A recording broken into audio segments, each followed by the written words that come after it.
temporary stadiums, or something more?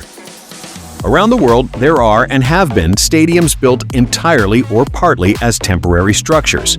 Of all sizes and in different regions, some remained in that temporary form, while others were eventually dismantled. From World Cup venues to replacement grounds, this video takes a closer look at 15 stadiums that stand out for their temporary elements, whether past or present. We explore each case and rank them based on the scale of their temporary sections. Let's get started! StadiumDB.com presents Largest Temporary Stadiums in the World. A small soccer and lacrosse stadium on Northwestern University's campus, right on the shore of Lake Michigan, was never meant to serve as a Big Ten football venue. It originally belonged to the university's soccer and lacrosse programs, not to its American football team. That changed when Northwestern decided to demolish historic Ryan Field and build a new stadium from scratch. The university needed a temporary home for football, and Martin Stadium was chosen for that role. In just about 60 days, temporary stands were built around the existing field. When the upgraded venue opened ahead of the 2024 season, its official capacity was 12,023. In the meantime, Martin Stadium will host the 2026 Women's Lacrosse Championship as well. Stadio Pier Luigi Penzo in Venice is one of the most unusual stadiums, both in terms of its location and its structure. Opened in 1913, the venue can still be accessed by boat. The stadium holds around 12,000 spectators, but its structure falls short of modern standards. Aside from one main permanent stand, most of the stadium is made up of lightweight, modular seating. These temporary sections date back to the 1990s, when Venezia's promotion to Serie A led to quick expansions rather than a full redevelopment. The result is a stadium with a transitional character, functioning for years as a long-term temporary solution. Vejlby Stadium is serving as AGF's temporary home for 2 seasons. From the 2025-26 season, the ground, known as Ceres Park Vejlby, has a capacity of around 11,500. It is essentially a fully temporary venue, featuring 4 stands built close to the pitch, providing a home for AGF while the club's new permanent stadium is under construction. The new main stand holds 3,400 spectators and is the only one that is partially covered, while the other 3 remain open and also include standing areas. The whole layout is meant to create a tighter, more intense atmosphere while still meeting all Danish Superliga requirements. Even before Russia was awarded the World Cup, Yekaterinburg had already launched an expensive reconstruction of Tsentralnyi Stadion. The historic outer walls were preserved, but between 2006 and 2011 the interior was thoroughly rebuilt. After FIFA's 2010 decision, the challenge was to fit a World Cup stadium inside a heritage structure that was simply too tight. In the end, a smaller capacity with temporary sectors behind the goals was accepted, raising the attendance to around 36,000. The result was unusual. A very tall, stacked structure, with the roof reaching 45.5 meters and temporary stands protruding beyond the main body of the stadium. Interestingly, although the stands were meant to be temporary, they are still standing in Yekaterinburg today.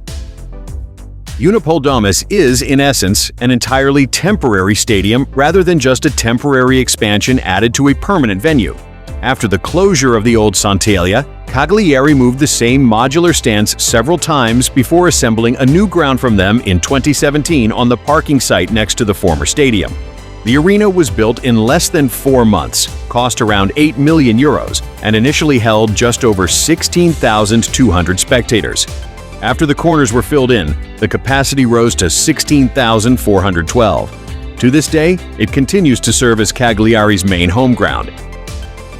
After the 2011 Christchurch earthquake, the city lost its main stadium as Lancaster Park was damaged beyond repair. Rugby League Park also suffered heavy damage, and its old stands had to be demolished.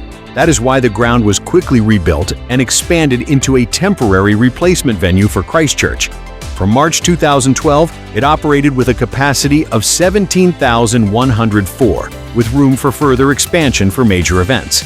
Although it was meant to be only a short-term solution, it served as the Crusaders' home for years, hosted All Blacks tests, soccer and NRL matches, and remained in use until the move to the new Erected Stadium in 2026.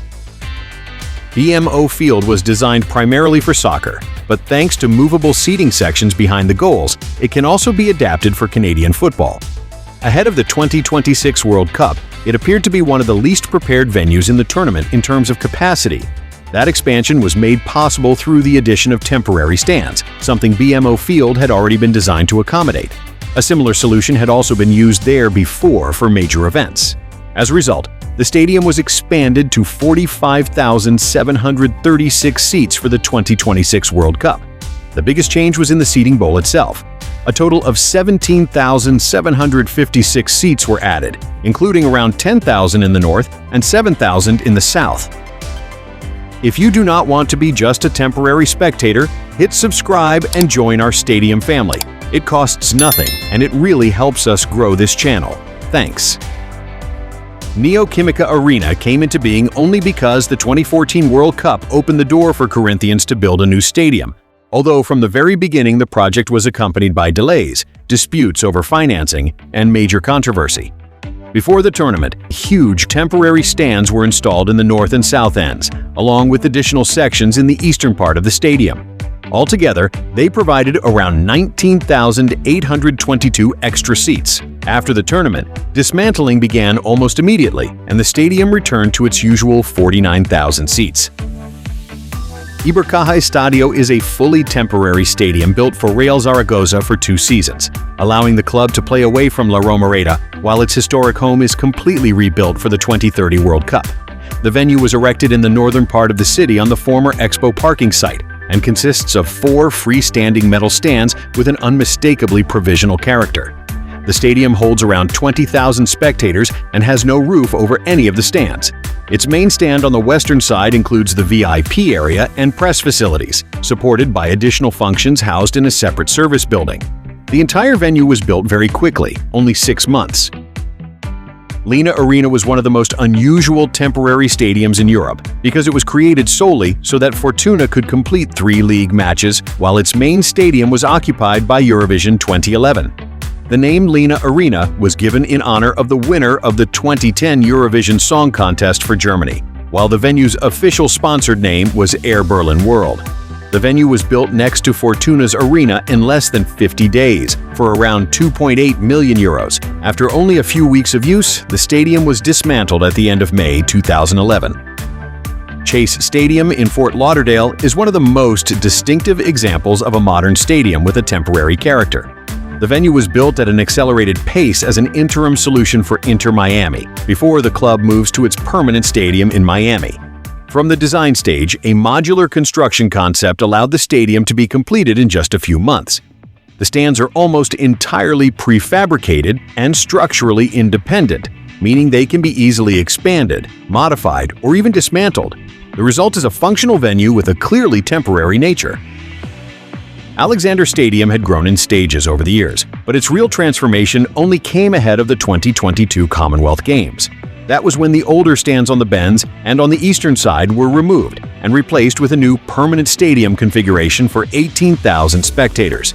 But that was not the end of the project, because for the biggest events the venue could still be expanded with temporary stands. During the Commonwealth Games, the capacity rose to 40,000 spectators, which means the additional structures provided around 22,000 extra seats. Budapest's National Athletic Center was designed from the outset as a flexible venue. In everyday use, it has a permanent capacity of 14,531, but for the biggest events, it can be expanded with an upper temporary tier of stands. During the World Athletics Championships, that additional structure increased the stadium's capacity to 37,326 spectators, which means the temporary stands provided around 22,795 extra seats. After the tournament, the upper tier was dismantled, while the wide platform around the permanent seating was intended to become a publicly accessible recreational space overlooking the Danube. Recreational areas, meadows, and paths were also created around the stadium. Empire Field was a full-scale temporary stadium built in Vancouver during the renovation of BC Place, where a new retractable roof was being installed. It was created on the site of the former Empire Stadium, and for several months served both BC Lions and Vancouver Whitecaps at the same time. It was built in just 3 months and cost $14.4 million.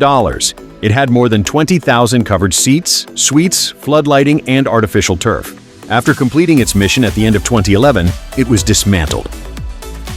The clear number 1 in the entire ranking is Stadium 974, which was the most unusual stadium of the World Cup in Qatar because it was designed as a temporary venue from the very beginning.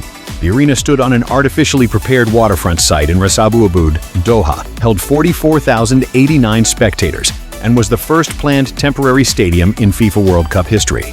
The name referred both to the number of containers used in its construction and to Qatar's international dialing code.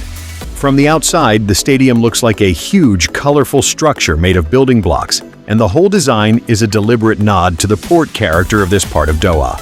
Importantly, although it had been planned for dismantling and relocation after the World Cup, the stadium did not disappear right away. In the following years, it continued to be used for selected events while remaining on its original site. Is BMO Field the worst stadium at the World Cup? Suggest which venue should replace it. For your daily dose of stadiums, follow us on social media. See you soon!